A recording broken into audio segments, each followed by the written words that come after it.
तो पिछले पार्ट में आपने देखा कि मूसा के पास राजा की फौज पहुंचने वाली थी, लेकिन जब मूसा की आंख खुलती है तो उसे अपने ऊपर मंडराते हुए बहुत सारे चील कौवे दिखाई देते हैं। लेकिन जैसे ही मूसा उठकर देखता है उसे एक अचंबा दिखाई देता है। रात गुस्से में जो तलवार उसने पानी में गहरे पानी में फेंक दी थी वो तलवार ऊपर से ऐसे ही दिखाई दे रही थी। मूसा उसको लेने के लिए पानी में जाता है और वह आसानी से अपनी तलवार को निकाल लेता है। तलवार निकालने के बाद वह एक अचंबे को और होते हुए देखता है। वह पानी की नदी पर गौर करता है और देखता है कि नदी का पानी धीरे धीरे कम होता दिख रहा था। वह यही बात जाकर अपने बुजुर्ग को बताता है और कहता है कि नदी का पानी धीरे धीरे कम हो रहा है। और इस अचंबे को देखने के लिए सारे लोग पानी की तरफ देखने लगते हैं।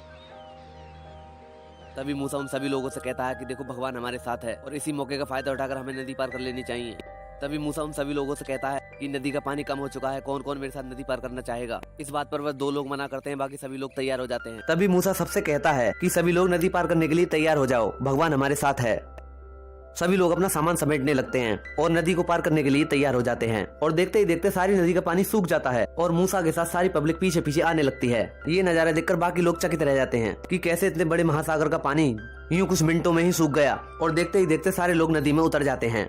तभी मूसा के पीछे बौखलाए हुआ राजा अपने तेज घोड़ों की रफ्तार से जल्दी ही मूसा और मूसा के लोगों के पास पहुंच जाता है। मूसा के लोग लगभग आधी नदी को पार कर चुके थे और अपने लोगों में मूसा सबसे आगे की तरफ चल रहा था कि अगर ताकि कोई दिक्कत आए तो सबसे पहले उसे आए। पीछे से राजा की फौज बहुत ही पतले रास्ते से आ रही थी।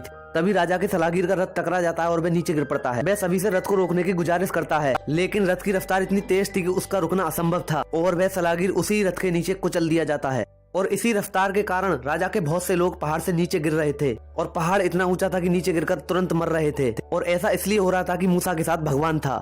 इससे लगभग राजा की आधी फौज नीचे गिरकर मर गई और बाकी बच्चे सैनिक मूसा का पीछा करते रहे। तभी राजा देखता है उसके निकलने के तुरंत बाद सारा का सारा पहाड़ टूटकर नीचे गिर जाता है और राजा अपने आप को बहुत भाग्यशाली समझता है। और सभी लोग ये नजारा देखकर डर जाते हैं। तभी राजा को मूसा के लोग दिखाई देने लगते हैं और वह उन सबको पहाड़ के ऊपर से नदी का रास्ता पार करते हुए देखता रहता है। और मूसा को यह एहसास हो जाता है कि राजा पहुंच चुका है, लेकिन उसके साथ भगवान का विश्वास होता है। और मूसा को राजा की फौज दिखाई देने लगती है और मूसा आश्चर्यचकित रह जाता है और अपने सभी लोगों से कहता है कि जल्दी जल्दी नदी को पार करो। राजा को आते देख मूसा अपने 2-4 लोगों को इकट्ठा करके राजा के पास ले जाता है और बाकी सभी लोगों को नदी पार करने के लिए कहता है। राजा और राजा के सैनिक मूसा की ओर बहुत बुरी तरह से बढ़ते हैं और राजा को ये बात पता नहीं होती है कि नदी का सारा पानी भगवान के द्वारा खाली किया गया है। वहीं पर मूसा अपनी तलवार लेकर उनको रोकने की कोशिश करता है,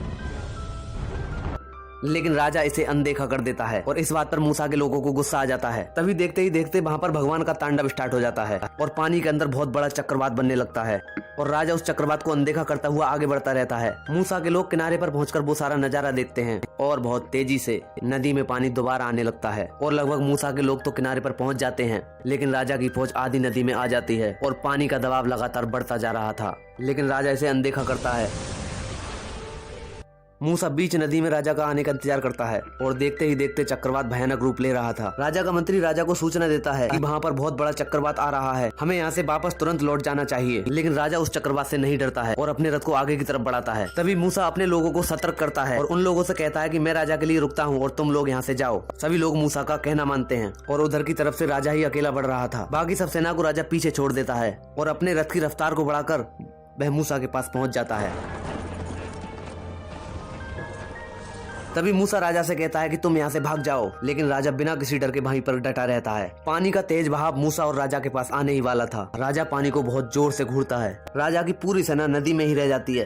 वह नदी को पार करने की बहुत कोशिश करते हैं, लेकिन नहीं कर पाते और धीरे धीरे पानी का भाव सारे सैनिकों को एक तरफ से मार देता है। वह सभी सैनिकों और रथों को अपनी चपेट में तुरंत ही ले लेता है और इसी बीच राजा के सारे सैनिक मारे जाते हैं। वहीं पर राजा बिना किसी डर के मूसा के पास आए जा रहा था, लेकिन जैसे ही वह मूसा के पास पहुंचता है पानी राजा को अपनी चपेट में तो ले जाता है, लेकिन मूसा के ऊपर गैप बन जाता है। मूसा की जगह को छोड़कर बाकी सभी जगह पानी पानी हो जाता है। राजा के सारे रथ और सैनिक सब पानी के ऊपर तैरने लगते हैं। सभी रथ और सैनिक मरी हुई मछली के समान दिखाई देते हैं और सैनिकों के बीच में साथ हुई राजा की तलवार भी वहीं आकर गिरती है और मूसा के सारे लोग ये नजारा देखते हैं और ये देखकर बहुत ही ज्यादा खुश होते हैं। वहीं भगवान की कृपा से मूसा की जान बच जाती है और तैरकर नदी के पार आ जाता है और नदी के बाहर आकर भगवान को धन्यवाद करता है। और देखते ही देखते एक अचंबा सामने आता है। अचंबा ये कि राजा की जान बच जाती है, क्योंकि राजा का भगवान पर विश्वास हो जाता है। और मूसा सभी लोगों को अपने गांव ले जाता है और गांव में पहुंचकर अपने बेटे को अपनी याद दिलाता है। बेटा अपने पिता से मिलकर बहुत ज्यादा खुश होता है और फिर मूसा अपनी पत्नी से आकर मिलता है और सारी कहानी बताता है। पत्नी मूसा को देखकर बहुत ज्यादा खुश होती है और मूसा अपनी पत्नी से अपने लोगों को अपने गाँव में रहने की इजाजत मांगता है। पत्नी खुशी खुशी इजाजत दे देती है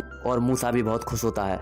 इस सब के बाद मूसा उस भगवान के बच्चे से जाकर मिलता है और उससे पहले की गई कहासुनी के ऊपर उससे माफी मांगता है। इस पर भगवान का बच्चा उसे माफ कर देता है और कहता है कि भगवान पर विश्वास करने वालों की हार नहीं होती और कहानी का अंत यहीं पर कर दिया जाता है। तो दोस्तों कमेंट में जरूर बताएं कि आपको एक्सप्लेनेशन कैसी लगी और अगर आप यहाँ तक आ ही गए हो तो चैनल को सब्सक्राइब कर दें।